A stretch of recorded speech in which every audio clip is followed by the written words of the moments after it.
What up, what up?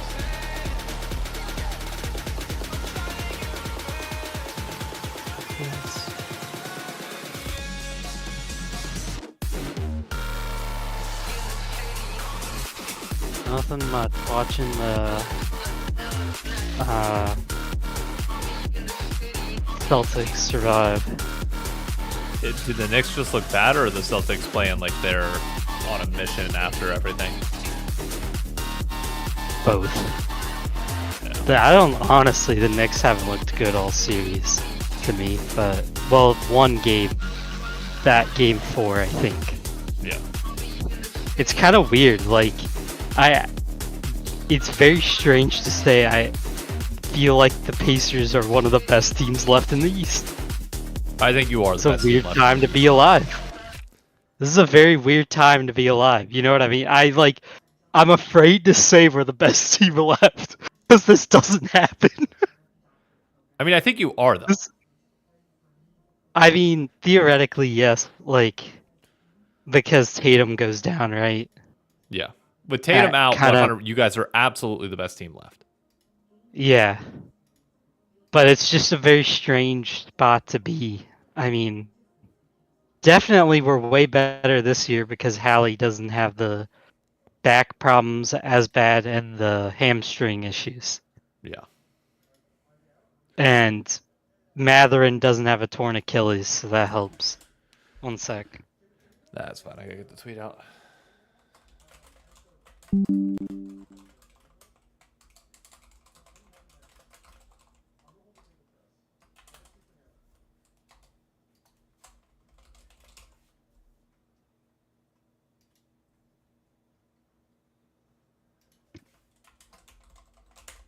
The only the Knicks is I do think they get a lot of calls, so that could be a problem, right? Obviously, that's an issue. But they do have dudes.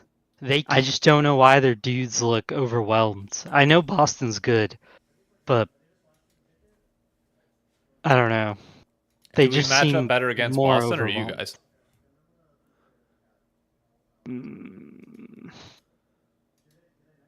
I think people would say us.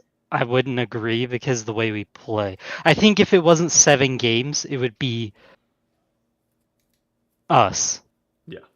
But when you make it a 7-game series, the way we run the floor and like pretty much guard you from like your side all the way back or our side all the way back down, you know, makes it incredibly annoying. We are just not fun to play against for people, which interesting jersey choice, by the way. It's for a You very don't want It's for a very specific reason. to. Okay, you don't want to. No, I got You a don't point. want I got a point to prove that I'll be able to prove in time. But for to. now, Okay. We're not. you know why, okay? But I can't say. Yeah. Why. So. Yeah, I know. I know exactly where you were going with that, but I still had to make my joke. Alright, I'll outright say this from the jump. Information was passed to me that I cannot say. I don't like being in a position where I can't talk about things. I'm not under embargo in any way, shape, or form. It's just not a good thing for me to say, so I can't say it. But we'll talk about it whenever I can talk about it. And that's it. Mm-hmm. So. And no, it has nothing to do with 100 Thieves leaving or my team in the LTA at all, to be very clear. Just you'll know when you know. Anyways, that's all I'm gonna say on that for now. Until the time comes. What was I gonna ask? Oh yeah, it's the best day of the year. You know what day it is? No, what is it? NFL schedule release day. Oh, It's a tradition yeah. on this podcast at this point to go through some of the best ones and call them out. Or in your case, call out the copycats. Oh, is that what people are calling the Colts one? You did a crappier version of the Chargers. You both did Minecraft. People care about schedule release a Yeah, lot more dude, than me. yeah. I'm honestly not in football mode right now. I know I you're in know this is like basketball mode. I weird know. because usually this doesn't go this deep for me. But so I would be in football mode. But it's hard to switch Yeah, no, I when get I it. still got business I'm watching right now. But I get we do talk about this every year, and I have seen them both.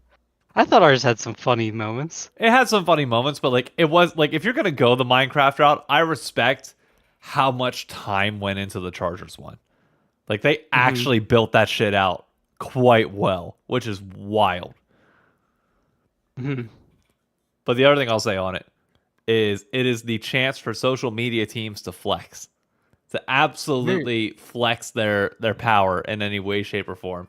And today is the their Colts like delete pre like theirs. this is their Kentucky Derby. Okay, this is their day to prove that they're worth the money that you pay them on social media. And I would say they did a pretty damn good job. I love every one I've seen this year. Colts delete their video. I don't know. I don't think so. Okay.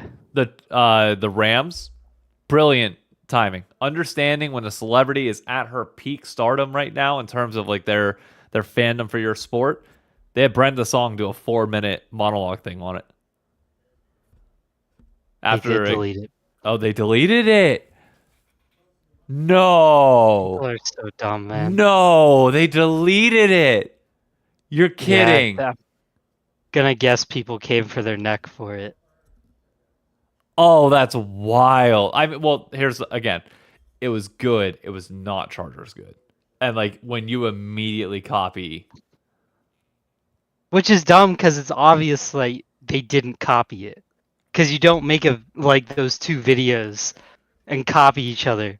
But if there's anything more Colts leadership that Ursay's daughters do, they 100% were like, well, we can't have that. It makes us look like we copied them and we look bad. They never stand by what they did. Ever. The Ursay family never stands by anything, bro. It does not matter. It is physically impossible for that family to stand by what they do unless it is injecting drugs. That is the only thing they stand by doing. That is about it. I just can't stand them. Like, they gotta act like they can't even stand up for that. Like, just stand up and do it, bro. It ain't that hard. Ah, yeah, I'm looking at ah. people have got the screenshots now. Oh no. Oh no, people downloaded the video. So it's permanently saved and people are reposting it now being like in case you missed the Colts deleting their video. Here's the Indianapolis Colts Minecraft thing. And oh, that's why. They took it down because of as Lunar noted, they made a pretty edgy Tyreek Hill joke that I think crossed the line. Oh. Heard. Well, that's probably a good reason. I mean, I think you keep it up regardless. Personally. I think it's funny. Take my point and boom, flip it. So the Ursay family is just too dumb to even know when something's a bad idea.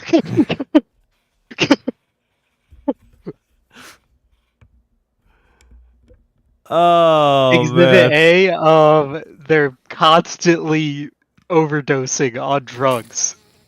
That is completely avoidable if you just don't do them. Like, Oh Jesus Christ. dude, I love it.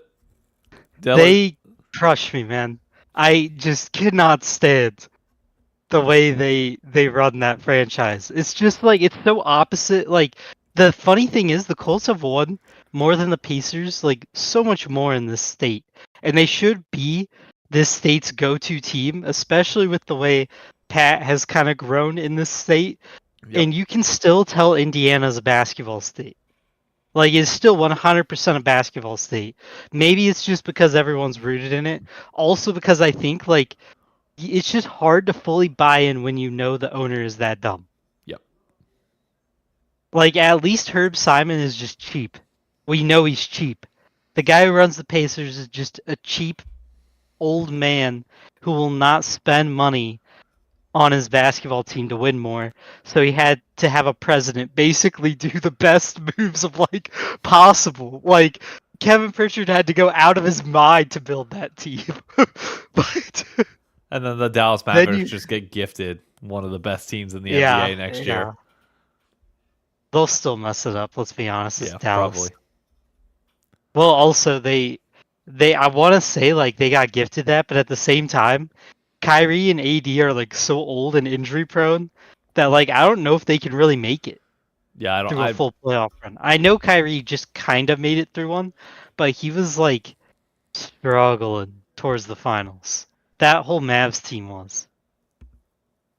Which I kind of thought, I know this is a hot take, because everyone just screams the Luka trade was bad, but there's no way you don't watch that finals and go, this man cannot win a title being your number one. Like, I know that's a hot take to people and they'll hate it, but let's be real, will the Lakers ever win a title with Luka? Highly doubtful, unless magic happens. they're definitely not winning with their current lineup. That's for sure. No, They're yeah. not- they're never And getting out of the West. I really don't know how you build a lineup that can deal with the fact that one of your 5 players legitimately cannot play defense at all. Like he just can't. And 2, like the dude just it's physically impossible for him to get through all of those games without completely wearing down. He looks like Donovan Mitchell at the end of a game or Jimmy Butler. Yeah. All dudes who just can't like make the big plays when you need them most. Yep. Like that's the one thing that makes Joker kind of insane. Like Joker's only an offensive guy, right? Doesn't play any defense, but that man actually delivers on offense the whole time, and you're just like, whatever, bro. Don't play D. I don't care. Like Giannis is the only other freak I can think of who actually does play D and offense, but you can't expect like only him and like LeBron can do that at that level. Yeah. So that's just pointless to think anybody else can.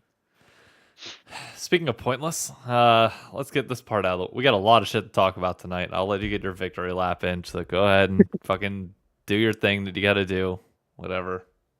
Shopify Actually, beat 100 okay. Gs, woo. It's not as big a victory lap as people would think because I did not believe in them at all, and I'm here to like admit I've had no belief in these guys. I've been like game planning my next rosters, and I also like not to kill our hype train because I know we just won and that was big. But like there's just so much about this team. I'm like, yes, that win was big. Yes, we forced all these game 3s, right? And that's why we got here. But I think this series, what it really did for me was it was a moment where I could be like, I can actually now say I know who they should keep and I know where we need changes. Like there's actually a legitimate spot now where we can start and branch out. Like we can probably keep Fudge, right? Because Fudge, like, Fudge let's is be coming. real. Bro, That so many game people 3, he fucking went hated him. nuts. So many people hated him and talked I so wasn't on much him. shit for the I longest was period. hating, I've I'll been be hyping honest. him up all year, being like, "Hey, Yeah. guys, I'm telling you, he can bounce back in a new setting, do the right things." And was it rough early on? Yeah, it was the same old Fudge, but Mhm. he's proven his point now. Yes, and then we know Contracts can stay. Contracts is playing out of his mind. The dude is putting his heart and soul out there. I mean, game 1, he almost got us through it, and he just couldn't finish because he was on Pantheon, which makes sense because Pantheon literally is supposed to slowly fall away. But then you look at game, who is it? You look at the bottom lane, and I'm like, okay, I like what Seos did on some things. I liked some of his visions. He had a couple plays where I was like, okay. Like the Nautilus Q into the wall to try to get within R range, but he had already R'd like 10 seconds prior. I was like, I see exactly what you were trying to do there. Or maybe he just wanted Nautilus Q after he walked all the way around the wall, which would have taken forever. But I'm pretty sure he tried to QR and already had used his R. And I was like, I mean, that's on you, bro. But we'll move on from that one. And we got lucky that Ayla just pretty much sprints it, like, as well on the back end. But there was some questionable stuff from him, but overall, I think he did well. So he's one of those dudes I'd like to see more of because obviously he had a good Brazil career, from what I understand. And Cloud says he has a good Brazil career, and I believe Yeah. Cloud, if I'm being honest. But Bvoy and Palafox, I think Bvoy, if you really need to, right? Like it's way too hard to find somebody else, you could leave him there and it wouldn't be the end of the world. But I think you should try to upgrade. But Palafox is very clear, still far and away, the guy that if you just get somebody else, I think this team gets astronomically better. Like if you just put, I don't even know, bro. Oh, B-Boy has well, military service next year. Well, problem solved. sucks for him. I mean, you're not gonna hear me tell somebody that sucks for you. I'm in the military, so good for us. We can upgrade because we need to, and we literally have to upgrade, to be honest. So that's nice. This is great having the one military guy on the podcast because it's like everybody else makes like this big deal out of like, oh, it's so sad, and like you come in with the perspective of just like, go do your fucking It's job. not brother. that hard. No. Yeah, it's not that hard. You'll do it. I know it sucks that your life gets thrown apart at 27 in Korea. That probably is cheeks, but don't ask me why that's how they do it. I mean, I get why, but that's just how it is.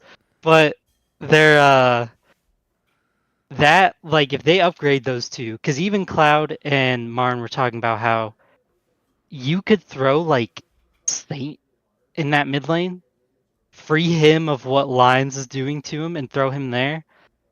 I think that team actually does become like a top 4. Like you're looking at them as a top 4. Like all of a sudden the league has 5 good teams, you know? Because obviously we're not just gonna throw away 100 Thieves because of some bad stuff. Like it wasn't good, don't get me wrong, but you can't just chuck them out. And so I would think that would legitimately put us at 5 teams. I could be confident in. Yeah. I mean, I definitely think that series was like me going, Snipers just, that experiment may just be cooked. I don't know if you want to win. Like it kind of sucks to say, but I think if you want to win, you need a top who can actually get you there. This is one of those weird things because I know that Sniper watches my stuff, so I'm trying to be as polite as possible when I say this. But I think I crashed out already once on this. It's like, dude, the Aurelia play where he's hovering in middle bush, like middle or bot side middle bush for like 2 minutes straight just to be near the fight was just mind blowing for me. It was just like, bro, you need to be shoving. Somebody with TP needs to be shoving that shit out and getting. Dude, it was like, what are we doing? But I will say, I think the bigger culprit, like, even though Fudge's gap over Sniper was really bad, and I agree, I think River lost every like hands check moment that series. Like every time that he could flip it to win, like he could make the play to do it, like he didn't get it. And to JB's point, which is a good call out, I think is worth noting, the team could be calling for him to be there in that moment and want him to come down. Like we don't know what I have to go listen to the comms because I think they just released them earlier today and I didn't have time to listen to it because everybody released their US Open Oakmont videos, including Bob Does Sports, Good, Foreplay, like all of them released all their shit. So I've been on US Open, like golf grind for the week, which is hilarious, by the way, that the USGA has all their people release their shit the morning before the fucking PGA Championship at Quill Hall that nobody gives a fuck about. But anyway, Lunar just said the US Open course sucks this year. I can disregard your opinion for the rest of the fucking day. Got it. Noted. Fuck right off. That really bothered you. Fuck right off with that. Wow. Oakmont. You're saying is sucks? Fuck off. No. Anyways, back to 100 Thieves. Dang. Dude, I can't let this go. Oakmont is one of the most historic courses, okay, in all of the United States. Okay? The Church Pew bunkers are a staple. Those greens are unbelievable. It is like if you can hit like it is the one course. It is the one course outside of Marion. It is Marion and Oakmont and Philly and PA. Those two courses, if you do not hit the fairway, you do not stand a chance at going under par. At all. You will be over par guaranteed. If you do not hit at least 10 out of 14 fairways, you are shooting over par on that round. On top of that, your ball striking has to be incredible because they're going to have these greens rolling at a 16, a historic 16 on the stimp meter. One, you can literally hit an iron to the front of the green, and if you do not have enough spin on that, like tour level spin, not even our spin, that ball's going off the fucking back of the green. The massive square green. Oh, dude, everything about Oakmont is fucking historic, and I will not take any bullshit against that course. Anyways, sorry, had to. That tilted me off the face of the planet.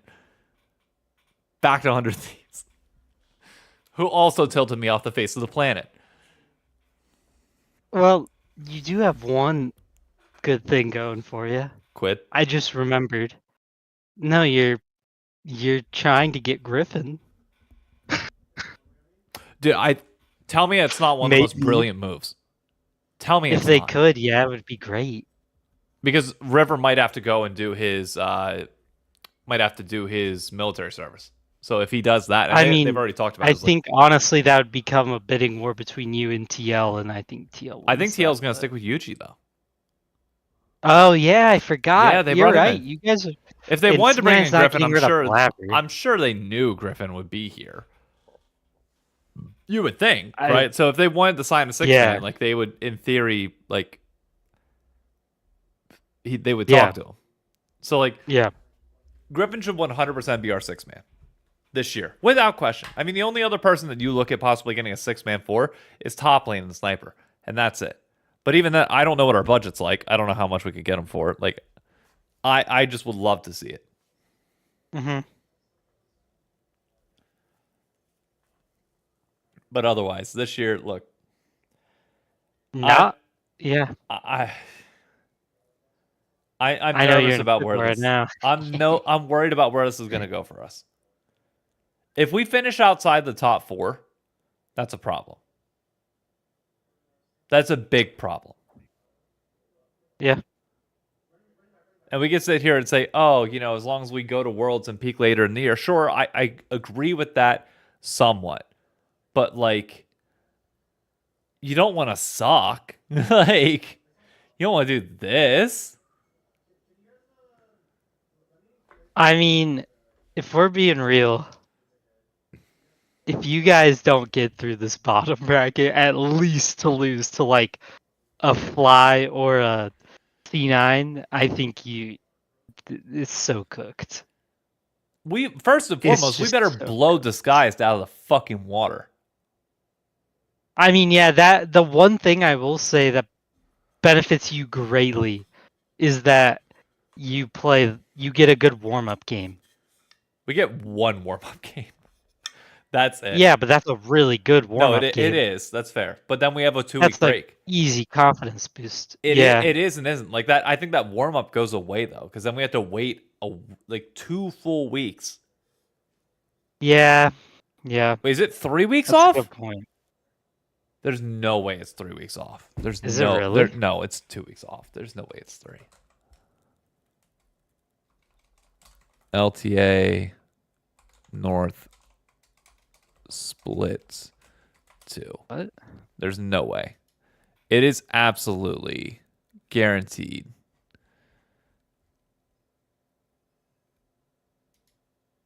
No. Okay, yeah, it's only 1 week.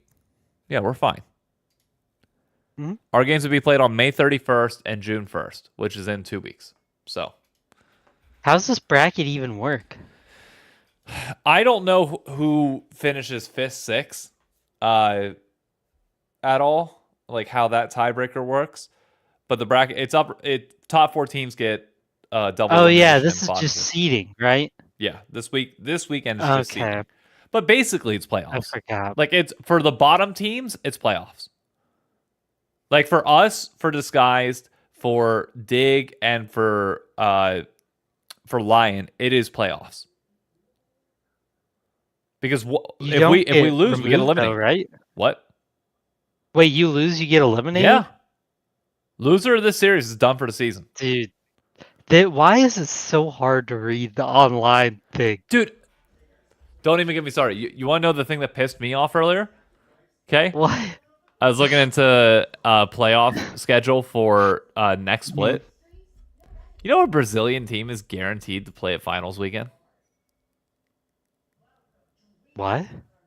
A Brazilian team is guaranteed to play at finals weekend because the winner's final matchup is automatically seeded as the 1 seed from North America and the 1 seed from Brazil. Yeah. So, because the point that I was trying to think of when I was talking to somebody about it was like, you know, how many Brazilian fans are going to travel to North America for a match that no Brazilian teams are going to be in? I was like, wait a minute. Let me check myself. Pause. Our son of a bitch, a Brazilian team is guaranteed to be there. That's why they fucking did that format. So that they can get Brazilian fans to travel to LTA finals. Son of a bitch. Yep. Ugh. Yes, Healy, we have seen the Charger schedule now, so Yep. it was good. That was the first 5 minutes of the... I learned the Colts wasn't removed because it was a copycat, but because they made a joke about Tyreek Hill, which shockingly wouldn't be the first people from Indiana on this podcast to make a redacted statement. Oh, God.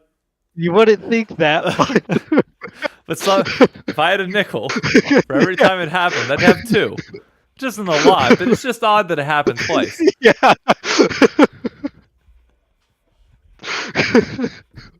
It's very strange.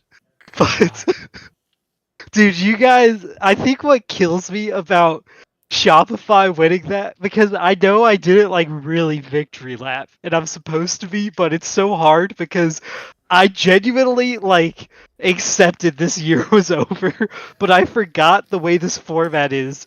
You literally just have to win once, Dude, I hate it. and It's it completely chucks you in there. and now all of a sudden I mean, top it's 4. nuts. And now, Yeah. like it's just wild. I mean, I said this kind of jokingly, kind of not, when we were all like celebrating in Esports Live, me, Cloud, and Khan. People are like, somebody said like, "Oh, you guys are really hyped. This is one series win." I was like, "Brother, this could be the only one." Like genuinely, with how this bracket is now, like this could be the only one we win. We could play what? We play TL now, and if they beat us, we go on to play one of Cloud9 or FlyQuest. We get beat by one of them, which wouldn't neither of those would be shocking losses. And then you're stuck with what? The last match you would play is 100T, or if they are the ones who come out, which is still who's considered to be the actual top 4. And I don't think 100 Thieves beating us would be an upset. No, I don't think it would either. As of right now, you have to assume that we're pretty much on par with each other because that was a close series. Like, Yeah. we're pretty much even at this point. So, Even though it's technically is an upset, because we are the higher seed. but But what's funny is you would have done that because we could technically win more best of series, but it means nothing. yes. Like we could go out winning 2 best of 3s because we win the match against Disguised, and Yep. then we finish with two best of 3 wins. No best of, well, okay, we probably have to beat you. So 2 best of 3 wins and a best of 5 win, and Yep. you guys go out with 1 single best of 3 win, and we had to go through this route. Yeah. I mean, look, the next 2 weeks for you guys are gonna be crazy. like, good luck. Like, good luck. You realistically have your warm up game, Yeah. and that's TL is the one where we see. I mean, the thing is, if we do beat TL though, like, then I'll start actually going crazy, I think. Yeah. Because that one upset is what I would have wanted the bar to be, right? Like, that's why I think I'm not as amped about the 100 Thieves one, which I honestly, it probably is my fault. I wasn't as You and Ludwig both. Yeah, I wasn't as locked in about the fact we are pushing all of these to best of threes. Like, it's not like we're rolling over, you know? Yep. Which I know the FlyQuest 1 people will debate. Maybe they didn't care, blah, blah, blah. Who cares? But we are pushing them all to the max games possible.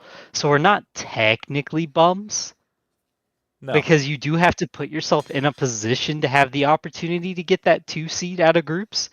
But it's also tough to sit here and be like, yeah, this seems like we're all fixed because a lot of it is contingent on seeing the growth continue. And we just haven't seen that as Shopify fans. And honestly, we haven't seen it, for being real, from the co-owners and the team. Like, we're seeing half an effort from the whole reason people like me and Khan and John bought the jerseys, which now John never gets his, so he's not a fan at all. I'm kind of like, man, they're not co-streaming as much as I thought. And Ludwig, like, sometimes just comes in for a random game to see how we're doing, and that's kind of awkward. I think the content when he was in studio was really good. Don't Yeah. get me wrong, but the numbers on it are so sad. To be honest, like from a fan perspective, I'm just like, I know that's not enough to keep him interested, and it clearly hasn't been Yeah. because he doesn't keep showing up. How Like, the what was numbers the just viewership aren't like there. for his co-stream? I know for Charlie's, I remember it constantly sitting at around 6. And for Lud's, I never actually got to see the live numbers. I only saw the VODs and the Twitter stuff. And the Twitter stuff did pretty good, but at the end of the day, X stuff isn't that important because X doesn't really make anybody any money, I guess. No, but it does raise Ludwig was awareness. around 10K on Twitch and 6K on YouTube. That's pretty good. Yeah, it's pretty good. 16. Yeah. I hope he continues then, because 16's not bad at all. But it's like, I beg you to just keep doing like co-streaming. It's so much better when it feels like we have our at-home broadcast. You know, a local broadcast makes you feel more into it. Dude, it's so nice. I've been saying this for a long period of time now that like every team needs a co-streamer, and it's just becoming more and more apparent as time goes on that it just feels better when you are a fan if you can consolidate around that single thing. Like, Yeah, that's just the truth of the matter. it is. And I can It's- feel it a little bit it is. because trust me, whenever we lost, I was that single source that everybody started Yeah. dogpiling on. Dude, my mentions were fucking ruined for like I a bet. good 10 minutes. It is like, I bet. it's a right, like it's an honor that people will like immediately check on me Yep. or roast the shit out of me. But like, oh man, Yeah, sucks it's, as well. You gotta. I'm pissed that I didn't start. Like I did that unfucking real tweet. I'm pissed I didn't start with a video. I think that would have popped if that was the first thing I did. It would have popped so hard. You with your dogs just chilling, like, what's going on, boy? The worst part is Dropping the something one crazy. game that I watched at the watch party in New York. We won. So then I leave to come home, and then we lose. Like, the And it probably fuck is wasn't going pretty. on? But you were probably like, oh, it wasn't pretty, but we won. We'll stomp them game 2. Life goes on. Yep. And then what? You get home and you see you lost game 2 and you had to have been like, oh. I was shell shocked. I couldn't. Like, I was literally sitting there, stunned, looking at the TV. Like, that didn't happen, did it? Yep. That seriously didn't happen, did it? Like, I guess it did. Fine, I guess. But like, ugh. Yeah, because I was doing I can't remember. Was it on Saturday or Sunday? Saturday. It was a Saturday one. I was at Sam's. Her stepbrother was graduating from college. Oh shit. So I'm at his college graduation, watching him do his thing. And then the car ride home, I had one AirPod on my left ear, like listening to the games. Yep. And I'm driving us home because it's like an hour, 20-minute drive. And I'm like, game one, we get curved, whatever. Like we didn't You get didn't curved, even. but we No, did no. what we I mean, it was always do. close. We had sides of life and we lost again. And I was like, bro, this is so annoying, like to cheer for this team. I feel like they're just right there, but they just can't get over this stupid hump. And then game two, to be honest, it felt like we were never actually ahead No, you or weren't. like able to do anything. But they just kept making things happen. And I was like, okay. And then they won that. And then game three, they actually like Yeah, you do the guys. thing. Yeah. It felt a lot more smooth. Like I wasn't able to watch, so I missed a lot of little things. So then I went back to rewatch when I got home, and I won't lie, the Xerath E from Palafox that he hits the stun onto the Rel, like just was like, dude, they're actually kind of playing good right now, and it was hyping me up. And I was like, and obviously Fudge, like everything Fudge did, I don't even have to really talk about because it was all nasty. One of them, I totally don't know if he meant to do it or not, but he gnarled the MF into the wall, and then FBI flashes, and then he throws his W. Like, before FBI even flashes, I thought he missed the W. He could have been flash predicting the MF. But he throws that down and it stuns the MF, and I'm like, bruh, he's locked in. I'm like, he's actually locked in right now because instantly, who was it that fight? I think it was B-Boy dies instantly. Like, is pretty much an instant death. River is trying his hardest to beat the Xerath to death. The Xerath just won't die. And it was like, bro, we're actually good. Like, I was so shocked and happy. I was like, we're good at this thing. Like, because realistically, all we have to do is win 2 in a row. Well, I guess it would be 3 in a row at that point, but 3 in a row and you're in. You're in the finals. Like, you're just, I mean, I guess it is 4 in a row. It gets a lot harder the more I say. 4, 4 in a row and you're in MSI. That's not that bad. You just casually need to beat likely I know. Team everybody, Liquid. Yeah. And I saw somebody yeah. saying first seed picks. First seed does not pick. It is entirely seeding based here. So you need to beat TL, which would give you a matchup likely, depending on how you predict the C9 FlyQuest match. I think most people are going to pick C9. That would give you a matchup against FlyQuest, all right, who you've already kept close. Maybe you could finally beat them this time. Then you go against C9. Like, good luck. Good luck. You're gonna need none it. none of that's undoable. It's all possible in my mind. Well, and the only reason it's all possible, to be fair to them, is that they are like they play all teams close. They just, as Cloud said when I was listening to the LTA, LTA report, I should say the full name, because you gotta listen when we're winning too, because that makes it way better. He's been saying for a while, anyways, that all they need to do is change the little things in team fighting and team play, and actually do it well, and quit just perma grouping in the worst times possible. And they are slightly getting better. Like, each week they get better by technicality. They get slightly better at it.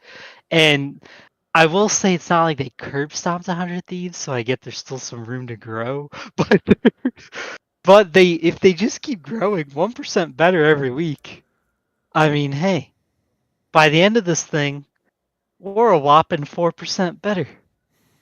That's not bad. That's championship odds. That's not bad. We're there, here, bro. Jesus. Because you're on the outside looking in. I am. It's gotta suck. It does. Can't confirm. It could have been me. I you thought were this week was to be gonna there. be. That's the thing. Like, you're expecting it, which is what like makes this emotion even more heightened because it defied expectations. Yep. And it's not just like, oh, lost week 1, we can redeem it. It's like, no, we literally lost double elimination on that. Yep. Like, our playoff run starts now. And like now, like, here's the thing. narrative for 100 Thieves for the longest time was like, we love these scrappy underdog guys. We want them to win. We have now flipped it entirely where people want us to lose the DSG. Thank you for the Yep. resub. Sir. We've lost the narrative entirely. Like Yeah. people are now against us and like, okay, they're just running it down.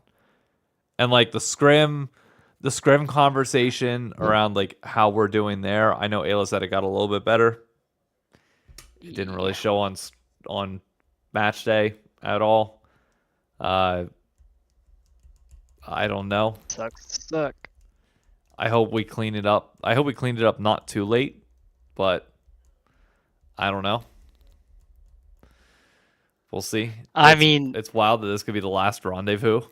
yeah. If it is, I gotta come up with a name for the T1 K Corp series so that I can do that. I completely forgot. We still gotta talk about that too. Fuck, this has been a big week. Yep. Dude, I won't lie. Going into this week, I was preparing myself to discuss my disdain for how little bad teams get of airplay because I thought I cheered for a bad team. But now I sit here and I'm like, that sucks for other people, but to be honest, not my problem. I cheer for a good team, so everyone else can talk about why they deserve to play more games. I don't care anymore because my team's playing them. It sucks to suck. I was really about to have to be like, we just deserve some more airtime, but nope, doesn't matter. We're gonna get it because we actually did the thing and we won League of Legends. So it's a good time to be me, and that new map is beautiful, man. Dude, it's so nice. Other than the bug with the turret thing that I couldn't figure out with that C9 TL game, that was weird. Like it really. That is. It was. That is tough, dude. C9 is just. They're cooking right now. I want to keep saying they're not, but they're cooking. I do want to give a quick shout out. Shout out to Jat, by the way. How he casted that game 3 was amazing. Because he was always he was on the entire time the difference between Quid and Xerath and calling out there's a CS discrepancy. There might come a point where he's there, but they got to try and weather the storm at this point. And I felt like everything that Jat said in that game was perfect. It was one of the best color commentated games that I've listened to in such a long period of time. He was hyping up the teams when they were supposed to be up. He was doing a really good job of stating the win conditions of how a team gets back into it. And I just thoroughly enjoyed it. I that was one of those games where I go back and I can remember specific things that he's saying even before they happen, just because of how well it was spoken. So I just want to give a shout out to Jat for an absolutely incredible series of color commentating there. There's some other things we could talk about the broadcast, but I don't know if I really want to. Well, let's go to the C9. If it eventually bleeds there, then fine. But yeah, the cursed interview. But no, C9. I actually do think I'm at a point where even as a professional hater of them, you have to give them their flowers. Yeah, they're just playing really good right now. They seem on fire. I really think it is just a 2-horse race in them and FlyQuest at this point. And TL, you think it's just them? Guess who gets in this week? Who? Spawn. Oh, he shows back up. Oh yeah, that's the problem. He's bad. Yeah, dude. All I'm saying is, I have counted out TL one too many times whenever Spawn is there and able to crack the belt. It would not surprise me in the slightest if TL comes out this week, and even this week might be a little bit shaky, but is starting to lock in, and by the time playoffs comes in, is just locked the fuck in. Because Spawn, I don't know. I still think it's a 3-horse race. Despite what everybody says, I think it's a 3-horse race. literally. But it's it is kind of tough to count him out now. So yeah, I'll change it to 3. But But it's C9 gonna is be the 3 favorite for when now. Shopify wins this week. I mean, if we're being honest. But Like this is your week that you have to though, because like like yeah, Spawn came they're in. gonna get better. Spawn came in this week and was definitely like cracking the belt in ways that he wasn't able to do before. And like Yeah, if they're gonna slip up, it's gonna be now. I don't see them slipping up like later unless like they actually do have a ceiling that like they can't overcome. and like as obviously he has a different situation in being away from his family than most people because of some of the stuff with his family. But when you're away from your family and you're working, bro, you're so much more honest to your coworkers. And I can't imagine the things he says as the head coach away from his family when he like it clearly ticks off his lady that he leaves. Like you just know it does if he's got to be working remote because you do that when for your old lady. That's why you do something like that. Every dude knows that. So when he's gone and he's getting those phone calls where she's saying something about I miss you, blah blah blah, and she's doing all that jazz, and then he goes into work and he's like and he just starts laying it on him because he can, and he just has so much stuff he's got to air out. They're like, because that's the one thing they always try to tell you at any job when you leave for something. They're like, please don't take things from home into work. If you do that, like it's gonna just ruin everyone's day. Leave all the home stuff at home. That never works. They can say that all they want. That's not how humans work. So he comes into work and he's like, and they could be all good, obviously, but you know he's coming in with that bit of chip on his shoulder. He's like, I'm leaving the fam to do this. I have to win. Like I cannot be wasting time when I leave the fam. You cannot do that. You gotta lock in if you're leaving the wife and kids. Yeah. And it's gotta be good work you put in. So you know he's trying his hardest. The thing Outside of just being a competitor. and I knew this was coming.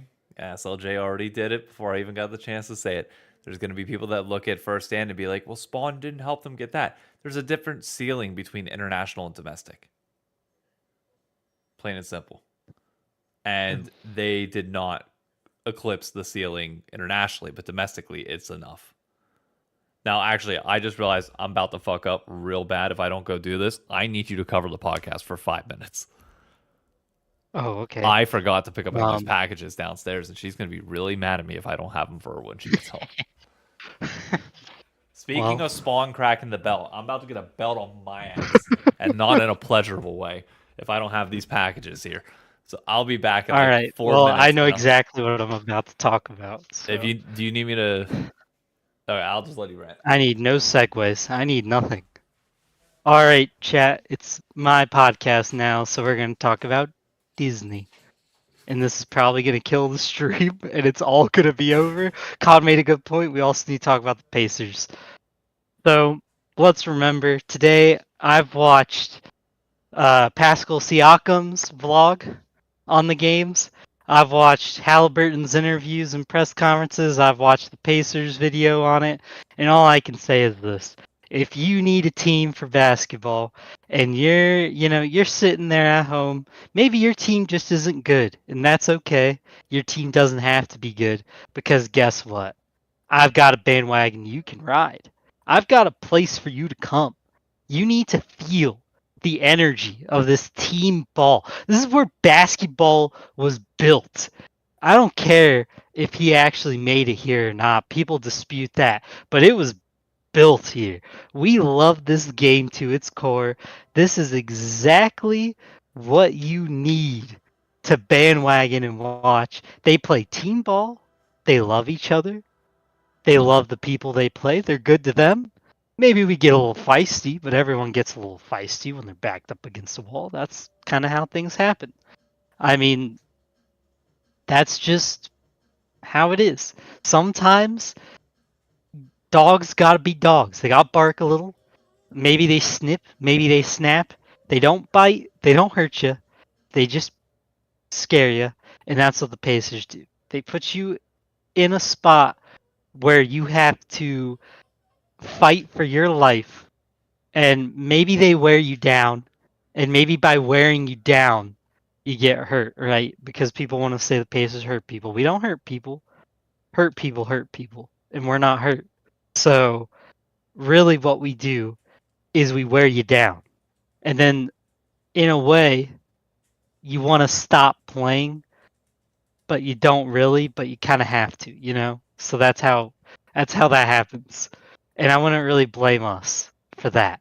I mean, that's just not on us. But okay, that aside, we can talk about some Disney as well before he gets back, because every time we talk about Disney, he can't talk because he works for him. So some important things are being done at the Disney theme parks, and I think somebody needs to speak on them. So Muppets is going away.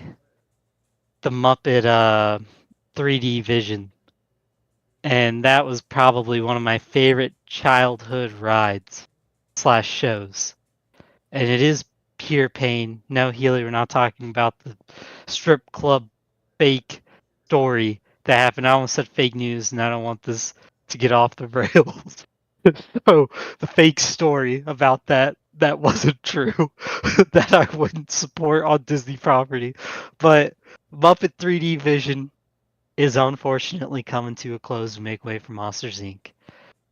And do I understand that Monsters Inc. is probably going to make a lot more money and get a lot more engagement and maybe have more lines, more people, more excitement, more just everything that you want in a theme park? Possibly. Maybe. Maybe it will. But is it as good as the Muppets to me? No. I'll say it. I'll be the one to say it. I think Muppets is just better. I think if you truly do love what childhood memories and feeling like a kid and trying to get back to your kid self is, you love the Muppets. And Disney needs to make a Muppet show, possibly on Disney Plus. Dave's not here, so he can say that. When he comes back, that becomes a banned thing. But for now, we can say it. Parents of kids today remember Monsters Inc. I know. I'm a parent of kids today. And they do. Unfortunately, she will probably love Monsters Inc. more than the Muppets when I show both of those to her completely unbiasedly. And don't tell her which one is better. It will obviously be the Muppets.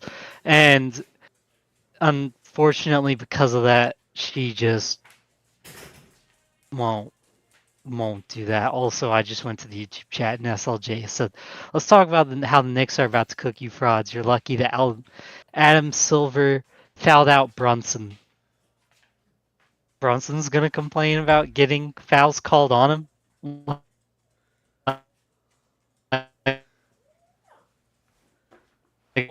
I guess Are we being rude? I guess Is that kind of... it's a good thing that I came back right when I did, apparently, because you're cutting out. Oh, Now you're back. no, they said Brunson will cook us? Like, what? Broke Brunson's hand last year? We didn't break Brunson's hand. You know what breaks your hand? Flopping onto a hardwood floor 30 times a game. Maybe don't just try to fall over every time you shoot the basketball. Just try to make shots and you'll stay healthy like we do. The Pacers aren't flopping around the court and magically, guess what? We're healthy. That's crazy how that works. You talked when about you're not Disney when I was nosediving gone, on the didn't you? hardwood. Oh, a crap ton. I talked about some things that should be on Disney Plus and stuff like that. Fair enough. I wasn't here. Not my problem. Where were we Yeah. before I left? We were talking having about up the importance. C9, TL, Oh. all that jazz. We were talking about the importance of Pacers basketball to America. Shut the fuck up. Anyways. All right. Hand to God right now, who wins the LTA split? from what you've seen, give me lock in your prediction now. Who's winning it? Who's going to MSI? Shopify. FlyQuest. If it's hand to God, FlyQuest. If it's me wanting to believe it's Shopify, but I think FlyQuest is slowly ramping into what they want to be. I want to believe C9, because they're hot now, will continue carrying it, but sadly only one team gets to go, which is very unfortunate that we're splitting with Brazil, because I think our top 2 is better than even their top 1, Yeah. but I think C9, as time goes on, will not be able to beat Fly or a TL in pure form. C9 has to prove to me in a best of 5 that they can get it done. Because I mean, granted, we had one of the wild part. We haven't played a fucking best of 5 yet this year, other than 100 Thieves versus TL that ended in 3 games. We haven't seen any team play a best of 5, and Yeah, I'm curious to see how. I'm curious to see how they do, because they're the one team that TL we've seen go all the way, FlyQuest we've seen go all the way. C9 has not overcome that hurdle, and regardless of whether we want to I know Blabber's won, I know Sven and Vulcan have won, Thanatos and Loki have not, and that's gonna be, I mean, lucky for them, they get to play in the studio in a comfortable setting, so there's nothing that will really throw them off their game, but. As of right now, I mean, I will I give think Loki, though, he plays good he does. He does. for a guy who doesn't have deep playoff experience. I think he clutches up when he needs to. Would he be top 3 for you for MVP?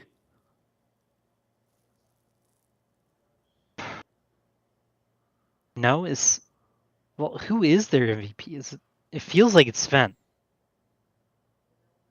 To what I've seen, Sven's just been so consistent. Is consistency their MVP? team. I mean, kinda, I guess. I don't know. They just seem like a good team. There isn't an MVP on that team to me. They're just a good team right now. Because they all take turns playing well. Except I would say Thanatos. Thanatos seems like he has more bad than the rest. More bad? But he's not bad. He just has more bad than the rest. Really? Yeah, I mean, I don't know what to tell people. Every time I tune in, it seems like Thanatos, he does well in lanes, right? And so that feeds to people that he's great, but there's a lot of moments where I'm like, if Thanatos doesn't troll, I think that's a little easier. I mean, I think MVP vote right now is really easy. It's Inspired. But 2-3 is contentious. You think it's Inspired? I think at the moment, yeah. Name a jungler is playing better than him right now. He's clearing everybody. He's playing really good. Probably is Inspired, yeah.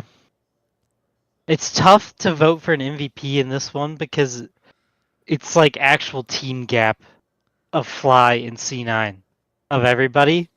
I know there are MVPs on it and you can find them on both teams, but it just feels like Fly and C9 as a team are so much better than everybody else that it's other than Busio had some stuff on that Nico that was what are you doing, dog? But that was other than that Busio's stuff. Playing really well though overall. He is. Overall, I think he's still playing well. I would say he's the best support in the league right now. And he still ended that Nico game really well with the 2-man ult. But it's so hard to pick an MVP when both teams are playing insanely well as a whole. We can't really talk about the quiet Masu drop off whenever Masu doesn't really say anything for us to notice the fall off. Yeah, and it's like we'll see in playoffs how it goes. I really It's hope kind of the vibe I have. that I don't know how they're gonna do awards. I haven't gotten an email or anything on it yet. I haven't been asked in terms of voting or anything of that sort, but it typically comes like very last minute. Like we get it like tomorrow for end of regular season. But this is one of those where like the way the format's set up, I don't even like voting for MVP right now at all. 1, 2, 3. Yeah. Because there's 4 weeks of playoffs. There were what 7 weeks of regular season, but 3 of them were best of ones. Like, ah, I don't know. I don't like. I don't. Is it a drop off? It definitely is a drop off. He's Masu. What stat did I look at last week that really stood out? He's the highest death percentage of all ADCs on top teams Yeah. of his team. Like he He is is picked off dying the a lot. most as an ADC for his team. But I think MVP is a total crapshoot right now. I don't think there's like anybody that like outside of like my three that I think I would put up there for now would be Inspired 1, Sven 2. Is it weird that I want this? I feel like it's too recency bias to want to put Fudge up there after just one good week. I feel like that's too much. Yeah, that wouldn't work. It's way too much. I don't even know. I have no clue who the fuck you put for third at all. Maybe Yawn, because I think Yawn's played really well. I think one thing too, I'm gonna have to wonder. This is kind of off from that. Thinking about player ranking, but in playoffs, do you feel like C9 can level up anymore? No. Do you think there's room for them to get any better, or do you think this just is what C9 Okay, is? let me rephrase. At There's best. obviously there's room for them to get better. Clearly. Like I think Yeah. every team in North America has like a ceiling that they can try and climb above. We've just not it's been a long time since we've seen C9 hit playoffs and be able to elevate to that level above. Yeah, Just for because my whatever question reason it was hasn't gonna worked. be, is really where I was trying to lead to is Spawn coming and upgrading TL and Masu stepping up, right, and getting back to his old form, are those things that if they're fixed push them back above C9 again? Yes. Or has C9 gotten better? Has C9's big run here of getting hot been the other two falling off, or is it C9 becoming better than them? I guess. I think it's a bit of both to me. Okay. I think C9 players individually have stepped up a good bit. Mhm. But I I'd look agree. at that TL series. I look at it and it's like, Yak.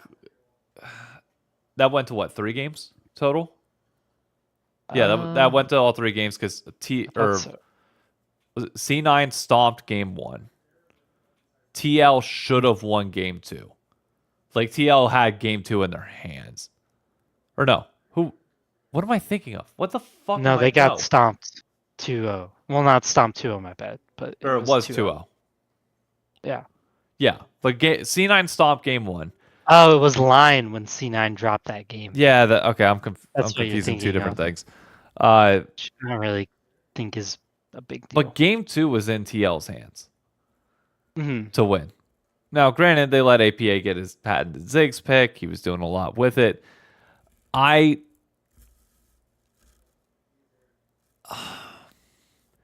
just feel like there's ways for TL and Flag, like you said, TL and FlyQuest have the possibility of leveling up.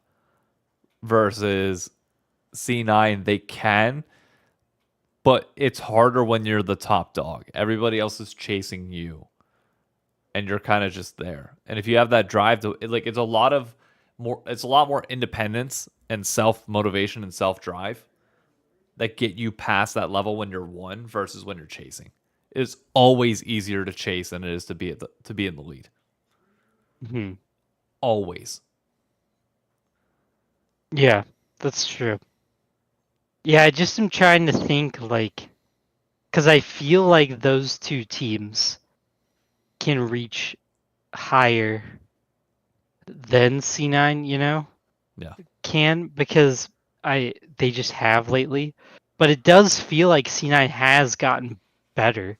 Oh, Like they're in they a good have. spot. C9 from But split 1 to split 2 is like here to here. Clearly. yeah. But like we know the ceiling of TL and Fly can be like here Yeah. already. And it feels like TL and C9 have, or TL and Fly have dipped a little. And they're gonna get back to where they need to be, probably. If C9 does win this, I'll say that's super impressive. It's good, and they finally overcome that hurdle, and then we can have the honest to god conversation around like, okay, these are players that have all shown to be individually the best in their roles. It's just a matter of whether they can make it through playoffs. The thing that is going to be interesting is as this goes later in the series, Fearless will have a part in this. Mm-hmm. And we've never seen any of the LTA players be tested yet on a full best of 5 Fearless. None of them. So we'll see. We will see. Yeah, Woggy made a good point. This is probably the most functional mid they've had since Jensen. Oh, easily by a mile. Yeah. Loki's the best. But I heard Cloud bring this take up, which was interesting. Would you take Loki or Quid if you had a choice? Quid all day. That was it. Why wouldn't you? Quid's just Big game so nerves. Big game nerves are a thing with Quid. Now that could be the roster. It could be. Yeah. I think I would like. It would feel worth to try to make Quid work. figure out why. Yeah. Yeah. I would rather try to fix him than I think fixing him would be a lot easier than trying to get somebody on that level of greatness. Yeah. Dude, to where he is. watching Quid CS, you can tell he learned it under Chovy. It's stupid. Yeah. It's stupid. It really does suck that you do not see him drop below 10 CS until we start over grouping at like 17, 18 minutes. And then he starts dropping under. But like 20 minute mark of most games, he's sitting at like 210 CS. It's stupid. Yeah, it really does. I also don't fully blame him for all the plays he's making because people call him a choker, but legitimately when 100 Thieves starts like falling apart because the pieces around him aren't as great as he is, he tries to do things. Yeah. Which I get to some people is just choking, but to me it's like I think he's actually just putting forth an effort. Yeah. And in League you just can't solo carry. No, you can't help it when River just literally walks into people. And dies. It's before a drag I don't know fight. what you want him to do. Okay. Like if Quid could go to SR. Oh yeah, you guys would be excellent. You guys. Oh. Yeah, it pushes them way up. Yep. Agreed. Anything else on the LTA? We got 2 other topics that we gotta get to. At least to touch on slightly. No. First, what do you think of the K Corp Roadshow? Amazing. I loved it. I thought it was awesome. It also helps that K Corp rocks. But I saw people and I had to deal with this in one of the YouTube replies. They're like, they watched my LEC video about them losing money, and the comment was like, I can't fucking stand this booing other teams and being disrespectful shit. I was like, brother, you're in the wrong channel. If you think that I'm gonna value that opinion, they're just like, well, this is my first time watching a video of yours. I was like, that's fine. I'm just letting you know. I'm one of those people. Yeah. And I fucking loved it. The sad thing is they could have gone for a much bigger arena and stadium if they wanted to. But it's their home arena. I get it. Like they own it. Like it was still an amazing fanfare while it was there. But like yeah. I thought it was amazing. I mean, I agree with you. Yes, they could put it in a bigger one, but all I was thinking the whole time was the fact they own this. This could be every week for them, Oh, it could be. and that would be so cool. They could easily fill Like, oh, that up I guess every it week. can't be every week because that'd be unfair. Yeah. But that I would hope that becomes a more often thing. Honestly, this an evil take, or is this just like forcing people to step up? I don't think it's a bad thing to start doing stuff like that weekly if a team can afford to do it. Like, let's say Casey says we can host 4 weeks out of 9 of a regular season in our home stadium. Not our fault, none of you others can. Here you go. Come to our stadium for all these weeks and play. And people are going to be like, well, this isn't fair. They get a home crowd. And Casey can be like, get your own. Yep. Get a crowd. Yep. Sell something out. Get fans that actually want to cheer for your team. Like, I don't think it's a bad thing to push teams to push them each other, essentially. I'm with you 100%. It would there would be Like, so many people that would be pissed off. So oh yeah, many. 100%. But like I think the league would be it because it also depends on like travel costs, like the 4 teams that you're taking out for that weekend. You know, Yeah, is the LEC covering it? Is like what's going on? But at the end of the day, I don't think anybody, nor any team that gets invited or not invited, is going to sit there and tell you, yeah, it's not worth it for our brand. It 100% yeah, is. It 100% yeah. is. Like realistically, I think It's crazy. I think at this point, Koi, Koi and K Corp have both earned a right, if they want to have one regular season match every split, or one regular season weekend every split at their arena, at their home. Yes, 100%. 3 a year, I think, is fine for them. I think honestly it should be like, however, usually a split at tops is what, 9? Every team should be trying to host 1 week. Because I know Riot spent a lot on that studio, but that studio just sometimes you outgrow something, and the worst thing you can do is stay in something that you've clearly outgrown. Yeah.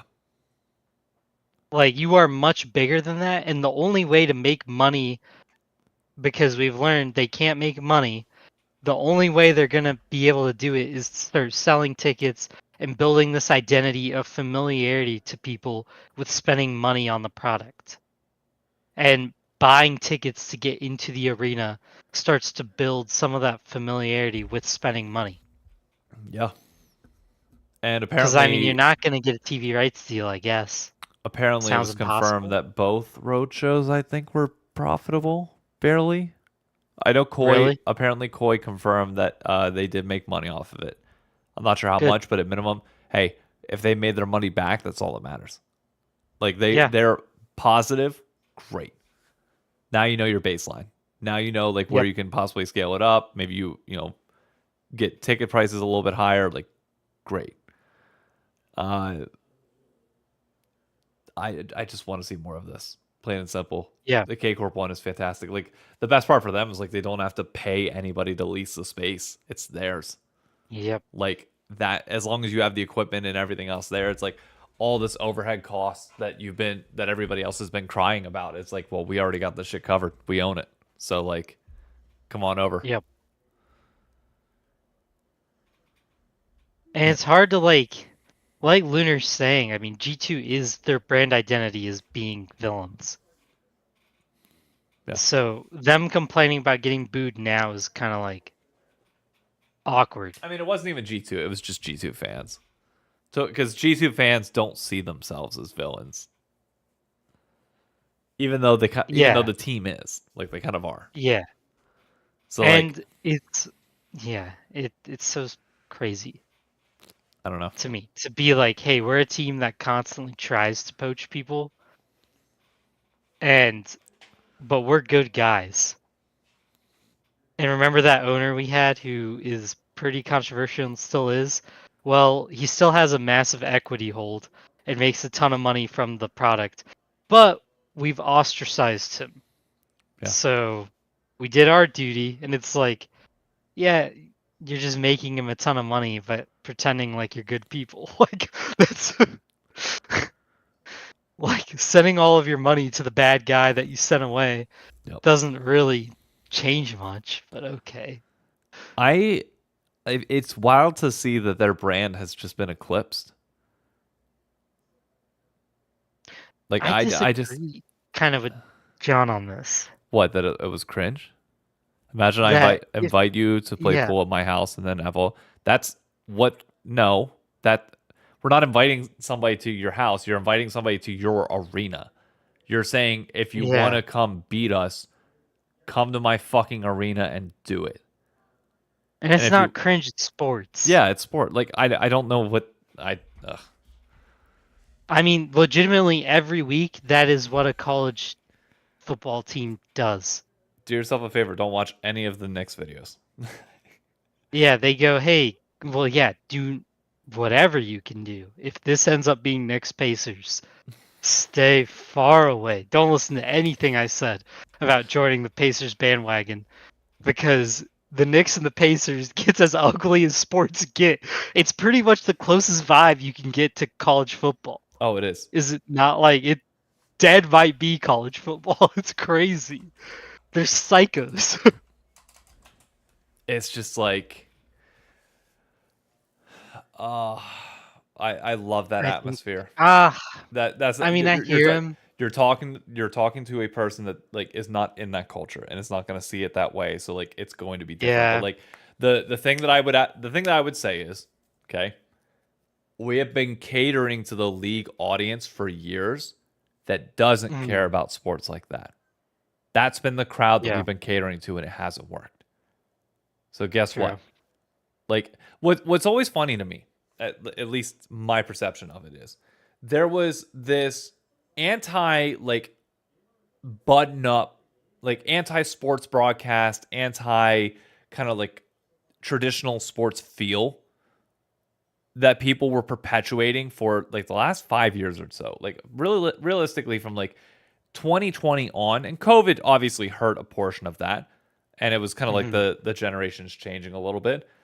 But the reality was, I think the sports stuff side of it going away did hurt. Like a lot of people did want that, believe it or not. And you lost a lot of people that were wanting that side of things. And when we talk about the monetization side dropping off, it's like realistically, your sports fans are your way forward. They just are because your non sports fans Yeah. are not trained and not used to spending money like sports fans are. It's not the True. same. So I think for me personally, I'm a big fan of leaning in heavy on the sports. Like I'm obviously I live in fucking New York. Like we boo the shit out of everything. I'm probably gonna get kicked out of the Ryder Cup for the things I'm gonna say publicly to people. Like I I know I'm not like what some people in esports are comfortable with. But like the reality is what the sports side of fandom is doing is working. So we're gonna keep Yeah. going that route. If anybody has a fucking problem with it, fork over the money to make this shit profitable. Yep. I mean, it is exactly what you're saying. You can't pander to people who can't grow a league. Like you're just not gonna grow much if you're constantly trying to get people who want to watch it for the idea of not being a fun sport, you know? Like Yeah. what it is. I mean, it's an e-sport, so it's gonna be a sport at some point. You kind of have to accept the crowds get crazy eventually. Yeah. And they get sporty, and that's just how it is. I mean, I don't know where else you go. And I liked where you were going before we went down that road of, and I cut you off, was with the um KC is Oh. like starting to take over Like G2 there I get as the because most hated, if we're being honest. that oh, I didn't even mean it Oh, like that. I just mean in terms of like this is a very complicated topic to touch on. But like culture is not driven by those that like are just necessarily the loudest. Sometimes that is the case, but like you have to be influential. And when mhm. we're talking about most influential teams in Europe, Los Fratones is probably number one. Like regardless of whether they're in the LEC or not, they're probably the most influential at the current moment. K Corp's number two for me. And I don't even think it's remotely close because I don't think G2 can do the things that K Corp is doing right now. Because G2's been to every final. G2's been at these road shows. Okay. Last year, whenever G2 won finals, Yeah. they were there. Like you had the chance to sell out that arena. There were a ton of empty seats on certain days. True. If you think if K Corp fans knew they were there wouldn't be an empty seat. And that to me brings a cultural difference. Like I get like Lunar's going on and like people are going to go on about the international results and like the actual like tangible things, like the results that individual teams have had. I don't give a fuck about the results. I'm not talking about that. I'm talking about your impact on driving change in the league. And that's a cultural thing, of which K Corp and Koi I think are the best to do it in the LEC right now, without question. What was that face? He said G2's never won a Worlds group stage. I'm confused. Is he talking about somebody else? No, G2 has never won a best of three in group stage. Have they? No, G2 has never won a Worlds group stage. They made a Worlds finals. I think he's talking about Swiss, like in the Swiss era. Oh, okay. Yeah. Fair enough. All right, my bad. I was very confused. I was like, G2's been pretty deep. I mean, I'm not saying K-Core's done more than them. I agree with you, though, fully on influential. But this is what I'm saying. Whenever I talk about culture, K-Core's more influential. When I talk about culture, the conversation goes to results and what people have done at those tournaments. That doesn't matter. Like it literally it does not matter. Results are irrelevant when determining culture. The reality is who can fill up a 20,000 person stand at the drop of a dime. And that's K-Corp fans. That's Koi fans. That's like the people that want to come out and see their teams and are the future of the league going forward. And that's what G2 and Fnatic, in my opinion, lack. Like they might have the results. They might have like this history, this historic culture in League of Legends. But I don't think they're trending in the same direction. They're not putting, to my understanding, they're not putting in the groundwork that other teams are doing elsewhere. And part of that comes because they refuse, like they don't geolocate, even though like Fnatic is a British team. They haven't been putting in that work, in my opinion, in London, to my knowledge. I mean, maybe they're having watch parties that I don't know about. Maybe there are things out there that I don't. I could be proven wrong, and I will eat my words on that. But like, I don't see them having the same impact that I see Koi and K Corp doing. No, it's not close. I mean, it's just not. Right now, Koi and K Corp are the two. I would say they're the two leaders right now. Yeah. Of LEC. As far as the future goes, which I know is gonna suck for everyone who wants to be an old head holding on to Fnatic and G2. Like, you just have to accept they're not adapting as quick as they need to. Yeah. And the other two are like moving way quicker and way more aggressive. And maybe it won't pay off, but so far it looks like it is doing really well. And it seems like they're doing it in a financially sound way, to be honest, which is the most impressive part. Like, they're actually pulling it off. And I know like we all meme about Koi because they're paying JoJo, but Koi is managing to do like well in LEC. And like very recently in an international event, I know people hate using that first stand as a barometer for anything, but they did just place really high in international. It's so hard to me to say like LEC is dead to rights when they literally, like, one of their newer teams just popped off at an international event. Yeah. JB asked, how is Jojo doing the split? Not the best. Not the best, but he's been getting better. Yes, he's been ramping up, but like it has been a very Mhm. very slow work up to that point, I would say. Yeah, But I think he definitely lost some confidence mhm. after the C9 year. Because he didn't play well, and it just did not go well. That team was terrible for him. But this year, he's slowly building back into something good, and I, they seem like they could get there to a really good spot eventually. I mean, it was kind of crazy. The crowd like really ramped him up. I thought that weekend that they hosted, he played a lot better for the crowd, which Yep. I was impressed with. We got one final thing that we got to talk about. And it's probably the biggest Wow. of them all, but we don't even have that much time. We can get into it on a later day as well. Mhm. Blanketly put, does adding WASD movement to League of Legends kill the game entirely? No, it's just gonna keep growing. I've been seeing that take everywhere today. It's been blowing my fucking mind. Why is it gonna kill the game? I don't. People are like, League's over. It's dead. It's done. Why? What is their logic? I I think my perception is that they think that everybody that currently plays the game is going to quit because WASD will take over for certain roles in certain situations. And if people don't adapt, they're just going to stop playing. Like here's the thing. I do understand it is going to be a pretty big change. Especially for like at ADCs, I think you are going to have to use it. Yeah. Because like the Well, distance that you are like, think about it in terms of like, probably.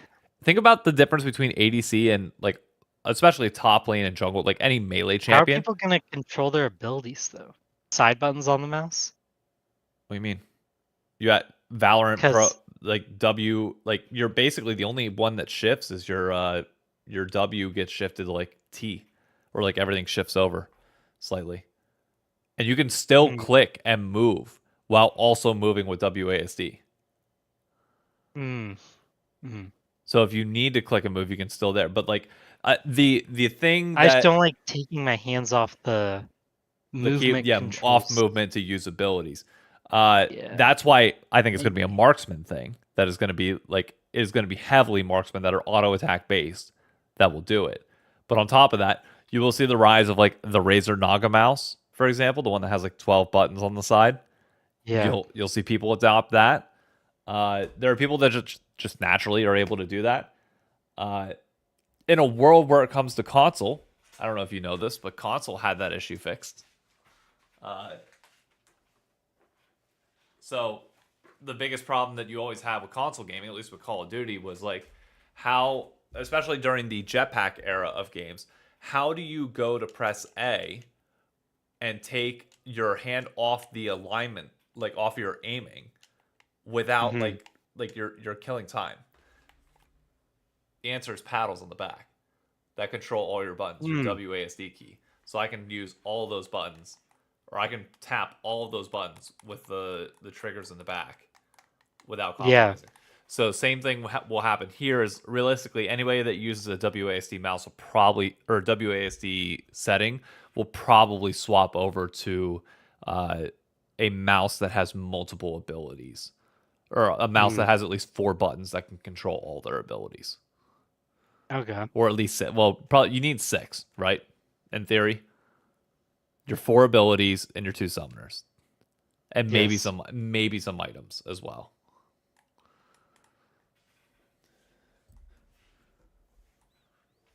So I think it's gonna, at least for me, I think it's 100% gonna be a thing. You don't have, No, and I to be can clear, see you it. don't have to take your head, or like you don't have to like do these things. Like people have been playing MMOs, people have been playing like Valorant, you name it. Like all those things are played around and use abilities at the same time. Like there is a fluidity to it. No, yeah, I get they'll figure it out. But at the same time, like uh, for people that are worried about that, I don't know what the mechanics of it are. I'm going to be really interested to test it out. But like as an ADC, there's a part of this where it's like, okay, if I want to attack somebody, but then also use an ability while kiting back, you have to be moving back and forth really quick with your mouse. Yeah. Like a lot. So, and you can do attack move, but at the same time, if you want to aim abilities, you do need to go in one direction. If you can be moving with your left hand entirely, and then also like if I'm moving back and then like I don't know however you want to, like for Var's Q is the only one I'm thinking of. If I'm like backing up and trying to use Q at the same time, like there will be ways to make it happen. Mm-hmm. Because you need to be able to walk back, but then you have a free hand to aim without needing to worry about using that same hand to move for movement. Your skill shots arguably become more accurate and your movement becomes a little bit easier to dodge. Dodging a blitz hook, I have no excuse ever again. I have none. Because I can juke the shit out of everybody with WASD movement.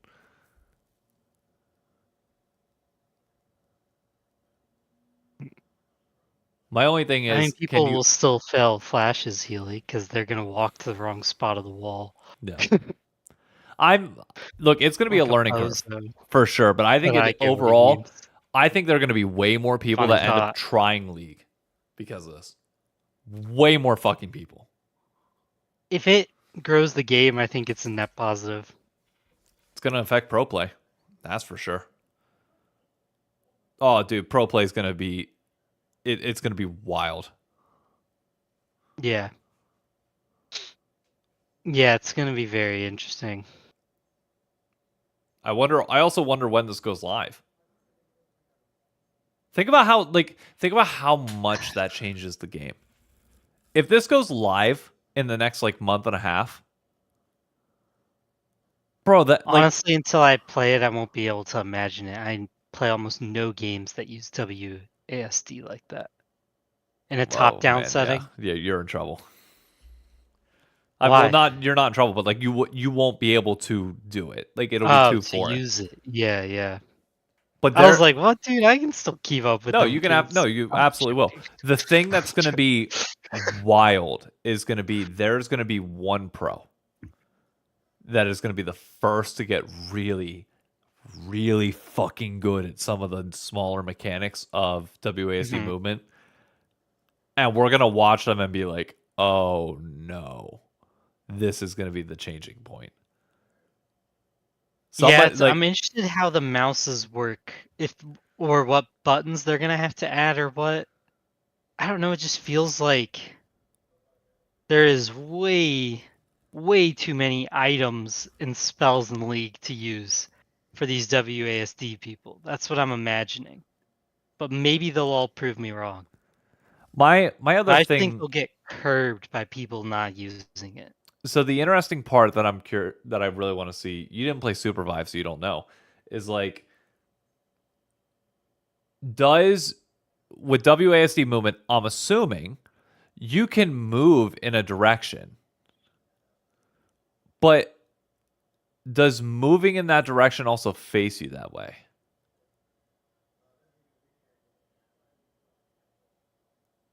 Because if I say I have like my mouse pointed like, if I'm walking back this way, but I have my mouse over here to use an ability facing this way, am I still going to be looking that way whenever I shoot an arrow? Or will it face me around? Won't it be like the normal game? Like if Ashe currently now is walking, if you click that way, shoot an arrow that way, it doesn't spin her around to shoot it really quick, and she keeps walking back. Does it spin her around? I thought no look. I didn't think it did. I always thought that was the joke. When people would do no looks. Huh. Could. I've never paid attention to that. I'm just thinking about it from like a Varus perspective. I'm assuming I'll be able to walk back and use use a Q and have it aimed at where my mouse is going. and be fine. But, and same thing with my R. I can chuck an R that way. But if you're gonna auto somebody, you have to be facing them to auto them. Okay. That's what I'm assuming. It's like you can walk back, but the second you click on somebody to auto attack them, it'll automatically swap them facing the direction in which you're auto attacking. That's my assumption. It's good, Are dude. you just gonna have perma attack on? I don't know. It's gonna be weird. No, We'll see. no, because the biggest thing for me now is like I can move around and I don't have to click, and I can just click on whoever I want to attack, and that's it. I don't have to worry about like the 20 million clicks for positioning. That's so nice. That's so nice. I can be like, think about like I can stand behind minions. I can be moving all that. Like there's no misclicking. Like there's no excuse to miss minions anymore as an ADC because literally all you're doing is clicking on the minion. You're not clicking on the map or on the lane at all. Besides that, you're using your WASD to move. Yeah. I mean, it'll be interesting. I'll watch. Obviously, I'm not in a place now in life where I'm gonna be doing that a stupid ton. Like, so I'll watch what these kids come up with and see what they do. All right, we're about to test something on stream to have a little science experiment to close out this podcast. Place your bet now. Varus Q, do you think you can be walking away and fire it? And it's like when he fires his Q, does it face him in the direction that his arrow gets fired? We're about to test this on stream. Oh, let me. I need a game. I mean, I assume it turns them. I think like anything that actually shoots from the person. I know he won't stop walking, but will he face the person in that moment? That's my question. Like, because obviously you can still keep walking and fire an arrow, but when you fire that arrow, does that? Yeah, I think the animation turns you. We're about to find out. I'm gonna test it. Like almost every projectile shot that's not summoned from the ground, you know, like actual shot projectile usually turns the character. Yeah. Like brand Q, you know, brand R, because it's a summoned thing. Yeah. Because I'm just thinking about that from like if I'm dodging a Cassiopeia ult and I'm queuing, do I have to hold the Q to make sure that I don't fire it whenever she does that, or can I fire it while walking away and she ults me? Why does that matter other than Cassiopeia? Just because it's like an interesting, because I don't know, it's interesting to know. Also, does that like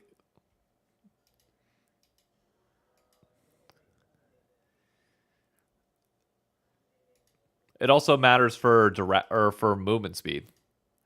Sometimes with some abilities that will like lock you once you. Why can I? Oh, nobody can hear. Game. All right, we're about to test this. Any closing remarks though we want for the podcast? Anything that we didn't talk about? No, I don't have anything more. What do you put your odds at winning this week?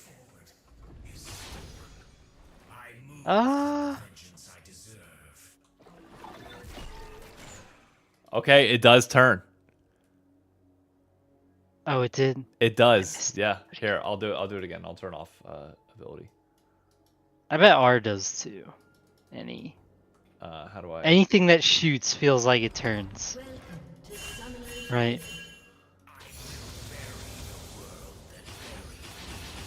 Ash, WR, Alright, brand stuff. Auto refresh cooldowns. Okay. So if we're walking, if I'm walking here and charging so I can charge it up. But yeah, he definitely turns. And then, so if I'm walking back here and I R, yeah. So anytime you fire an ability, by the way, this is really cool that Discord puts our little squares in the bottom now. I don't know Oh, if you're that seeing is this. neat. That is That's so nice. fucking cool. Are you Yeah. kidding me? That's awesome. That is really nice. I didn't even know that Discord did that. And wait, can I make these like bigger? How do I? That is so cool. If you can make those even bigger, bro, that makes. Look at how clean that is as an overlay. That's sick. We could do like pot. Okay, yeah. Question answered officially. Now we know. But all right. I think that's it for us this week. Paul got his victory lap in. Paul gets the Pacers in the Eastern Conference Final. Somebody needs to knock this man down a peg, and thank God that is going to be fucking Team Liquid this weekend. Oh, okay. I thought you were about to drop the other one. People keep trying to hit me with is the Bill Belichick stuff, and I just like don't read any of it because I'm like, I already know how that's gonna go. Yeah, we'll see how it ends up. Week 1, they're gonna play, and it's gonna be whatever. I mean, the one thing I accepted when he was hired to Carolina was like, this is gonna be a, what is it? This is basically like Housewives television. Yeah. Like when you get somebody like him, everybody wants to talk about it because everything gets views. Yep. All right, folks, that's going to be it for us. We'll catch you next week. I'll catch you on Friday Yes, for the sirs. pit. Be sure to tune in. Otherwise, thanks for watching. We'll see you later. Bye-bye. Yes, sir.